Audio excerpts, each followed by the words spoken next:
Hey guys, welcome back. So today's video we are finally doing Noah's adoption story. You guys have been asking for this for a while since we kind of have shared Rosie's adoption story with you guys since she came home while we were making YouTube videos, but we did adopt two other children previous to us ever making videos on YouTube. So we thought it would be kind of fun to share with you guys a little bit about each of their adoption stories as well, and maybe some pictures and a little bit of video and stuff we have from, you know, however many years ago when they were adopted. So today's video is about Noah, and he was 9 months old when he came home. We adopted him in 2012. I'm going to kind of go back to the beginning of the adoption process and then kind of carry you guys through till now. And hopefully somewhere over here you're going to see some pictures along the way. The first thing I do want to say is that the details of our children's stories, how they came to need a second family, just really specific things about their particular stories, their adoptions, things like that, we will not be sharing. We believe that those are their details to share if they ever feel like they want to. It's their story. So we're just kind of sharing our end of the story as the adoptive parents, how we came to adopt these children and how we came to adopt Noah specifically. And all of his specific details are things that we're going to leave out for his privacy and respecting. So yeah, out of respect for Noah, we will not be sharing super specific details. But basically in 2011, at the time we had our two girls that we have that are our biological children, Kennedy and Shelby, and we just kind of felt like our family was not complete.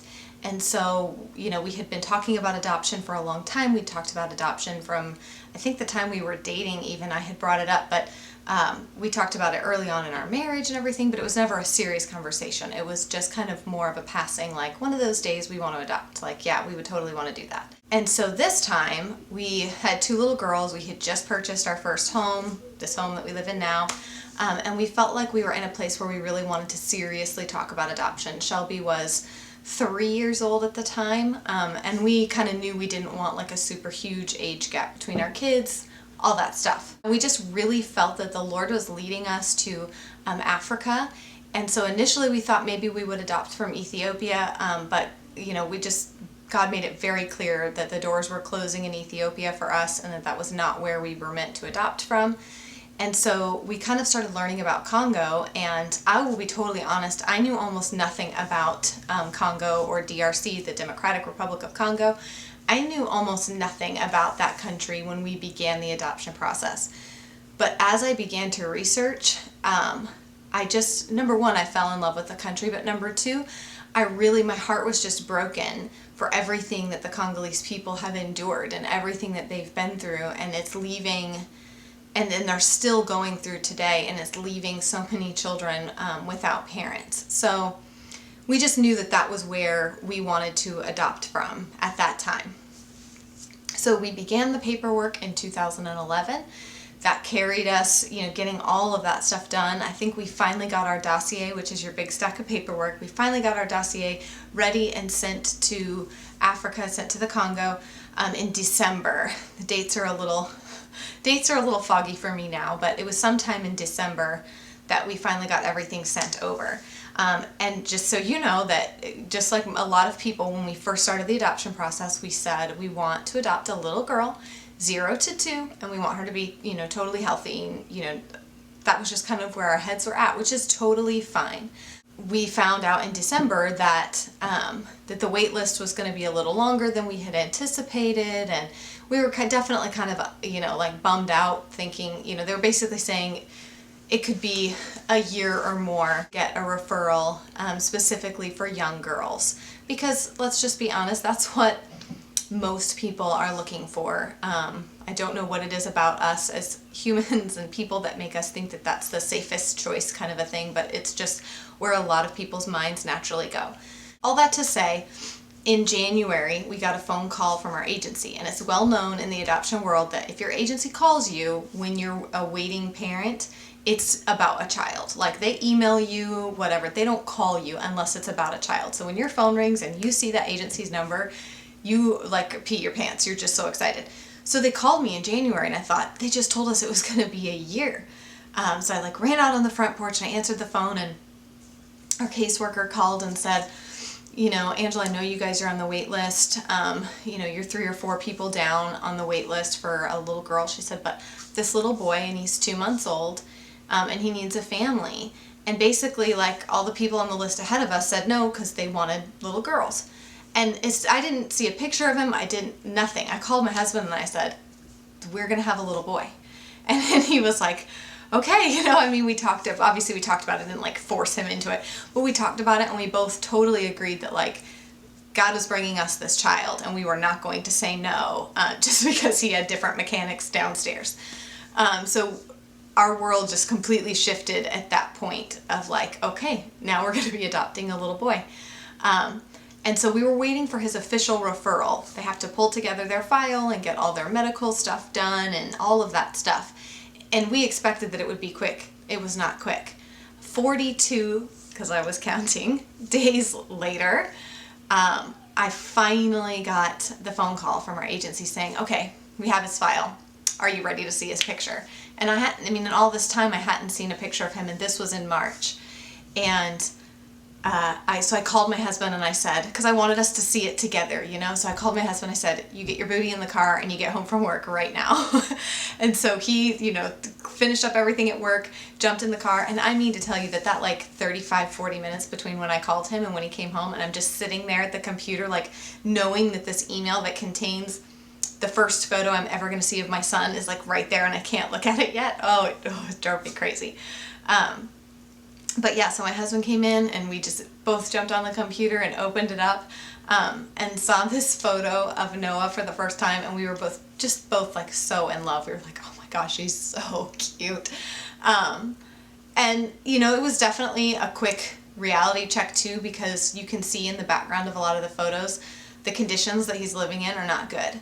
So after, you know, the initial just like joyous period, mommy bear mode came out, and I was like doing every single thing that I could to get this child home as soon as possible. The adoption process at that time was kind of one of those that it just depended on who your attorney was and who you got. If you've ever been to Africa, you know about African time and kind of how that works. So it was like I was just praying for the Lord to put our paperwork in the hands of the right people so that Noah could come home as quickly as possible. Because I will not lie, I spent so many sleepless nights worried that he was one mosquito bite away from malaria and dying, or it was so hard for me to know that he was just, you know, helpless over there.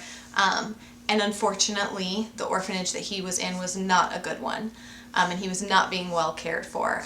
So I'm not going to go into too much detail about that other than to say that I was very worried about him.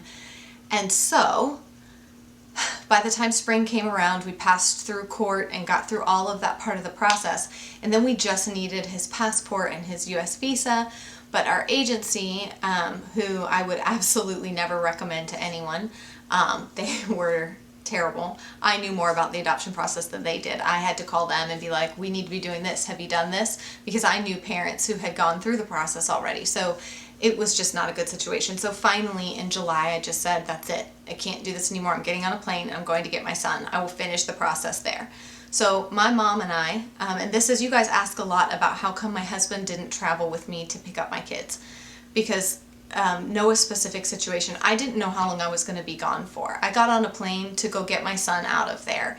I didn't know how long I was going to have to be there, and we couldn't both leave our other 2 children for an indefinite amount of time.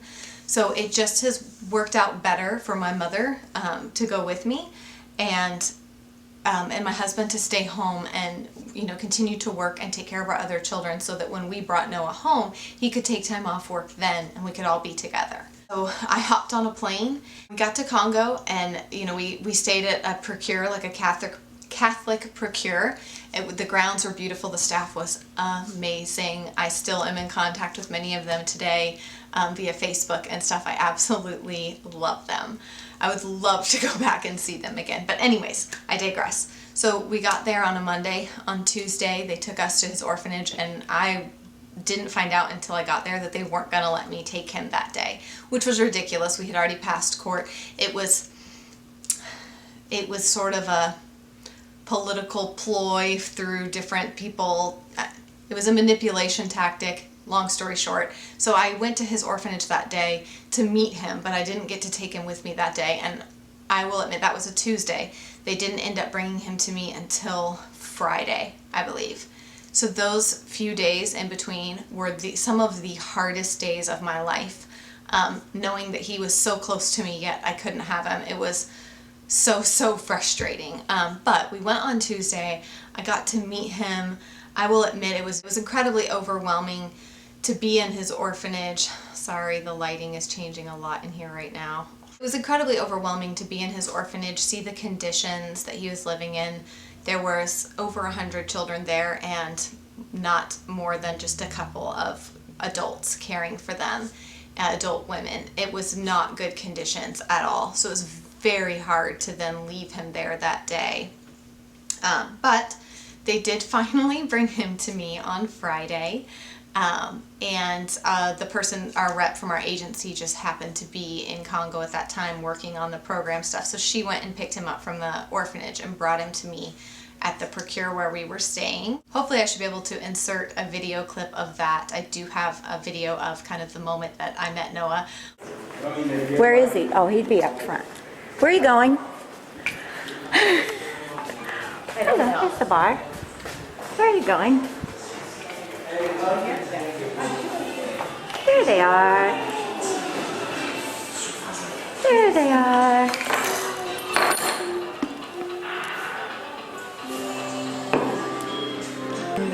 Oh, he's asleep. She began to cry. Yeah. Didn't stop crying until like today. From crying. He slept most of the car ride here. Oh, I haven't seen you asleep. Oh, I'm so sorry. Yeah.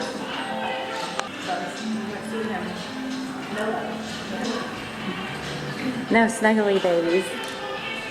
Yeah, he had a few extra. Bless his heart, he was sleeping. He had fallen asleep on the car ride over, and he was sleeping when she handed him to me, but woke up when I got him upstairs into my room, and he was so happy. He just smiled and smiled and smiled. And I remember that our agency director told me that the orphanage had told her that after I left on Tuesday that he basically just cried and cried and cried after I left.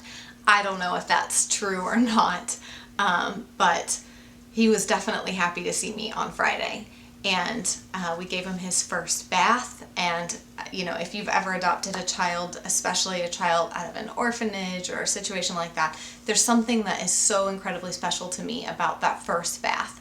It's like it's washing away the status that they come to you with, the status of being an orphan. And this just kind of negative connotation that comes with that. And you're washing that away, and now they're a son. They're a loved son, they're a brother, or a daughter, or it's just so special to me, that first bath, and cleaning and washing away all of that negative stuff and wrapping them up in a towel and snuggling them, and now they are forever loved with a family. And a mama to call their own and a daddy to call their own, and it's just so special. Anyways, so we ended up, like I said, I went to Congo to get him, knowing that I still needed to finish a lot of the process. So now we had him, and we just kind of hit the ground running with paperwork and trying to get everything finished up to get his visa approval so he could get his little stamp in his passport and come back over to the United States with me. That process ended up taking a little bit longer than we anticipated. So I was in Congo for about a month, and a lot of things happened. There's a whole story to that. I always joke around that one of these days I'm going to write a book, because you just wouldn't even believe the things that happened when we were in Africa. But I'm not going to go into all that right now. Finally, on August 17th, I believe, we got on a plane and left the Congo, which I was definitely sad to leave his birth country, and we had made so many friends there, but I was so ready to get him home to meet his daddy and his siblings, and was just so excited to get home. So we arrived at the airport, it was a Thursday, I believe. We arrived at the airport that Thursday night. Our plane ended up being delayed a little bit, but we had this huge, welcome party, And I'm actually going to include down below in the description box, we had my friend Kristen Vining, who is a retired now photographer. She was a wedding photographer, amazing. She came and took photos for us, and she put together this whole slideshow. So I'm going to put that down in the description below so you can go see all of the pictures from his airport homecoming. And then also my friend Kristen Timmerman made a video which we didn't even know she was doing, and it was absolutely beautiful, and she put that together for us. So there's also a video, and I'm gonna link that down below too, so you can go see the pictures and the video from his airport homecoming. These things are so special to us, and we are so grateful for them. Noah absolutely loves to watch his airport homecoming video. He loves to see the first time his daddy held him. He loves to see the first time his papa held him, because he loves my dad, his papa. So it's such special memories to have, and we're so grateful for those. But yeah, so he came home in August, and then then life started, and here we are. We had 3 kids, and the girls absolutely fell in love with him. They could not get enough of him. They just wanted to play with him all of the time. He was he's always has been very strong. He started walking around the time he was about 10 months old. You can see in some pictures and stuff when we were in Congo, he was trying to walk, but he just wasn't strong enough because he was malnourished. But once he got home, in the first month of being home, he popped 8 teeth. 8 teeth. And began walking. Come here, buddy. You're supposed to be napping. I'm telling them your adoption story. You're supposed to be napping. Do you want to sit with me to finish telling the story? Okay. Okay. Yeah, so he began walking at around like 10 months old, and then from there just running, and he ended up having, one thing we noticed in the photos was that his eyes looked really droopy, but one specifically. Okay, can you look right into the camera so they can see? Close your mouth, and then look right into the camera. So he ended up having surgery because he has something called ptosis, which is just kind of the muscles there are just kind of weak, and so it makes ended up having surgery on his eye. We did that in 2013. We wanted to allow him to be home he was home for a little over a year at that point. We wanted to make sure that he was really bonded and well attached to us before we put him through something semi-traumatic like a surgery. And because it wasn't urgent. Right, so anyway, so he had that surgery to repair his ptosis in the end of 2013. He did really well with that. He recovered pretty well. It was definitely rough, but he recovered pretty well. And then ever since then, he has just been a happy, high energy, very high energy little boy. He definitely taught me a lot. I think that as a mom of just girls who were pretty calm, I kind of felt like I had this like parenting thing down, you know? And then when Noah came home with all of his just like wild and loud, and you know, I kind of realized like, oh goodness, like maybe I don't know what I'm doing. Absolutely could not imagine our family without him in it. We are so thankful that the Lord chose us to be his parents. One thing that I really want to stress, as we talk a lot about adoption here on our channel and things like that, is that we have a very deep understanding and respect for the fact that in order for me to be the mother of Noah and Jonah and Rosie, someone else, some other mother, had to experience loss. And so that's never lost on us. And we are always in remembrance of them and grateful for the sacrifices that they made. Like I've said before, adoption is a beautiful thing, but it is born from loss. So it is one of those things that we know that in a perfect world, all 3 of these children would be with their birth mothers, but this isn't a perfect world. And so we are more than happy and more than grateful to be the ones who can step into that gap and bridge that for them so that they have a loving family and a mommy and a daddy and sisters and brothers. And for as much as we hear people say to us, they're so lucky to have you, he's so lucky that you adopted him, or you know, the same thing about Rosie, we want you to know that from the bottom of our hearts, 110%, we believe that we are the lucky ones. We have been blessed by these children being a part of our family. We are we truly are the lucky ones. And we are just forever grateful to be a part of their stories and to be a part of their lives. And so we love y'all's positive comments and your positive feedback. But just please know that we definitely do not consider ourselves like saviors. We jumped in and saved them or rescued them or any of that stuff. Our lives have been more fulfilled and have been given a deeper purpose and meaning because of them and because of their lives. So we are absolutely the lucky ones, and we just wanted to make sure that that was clear, our feelings on that.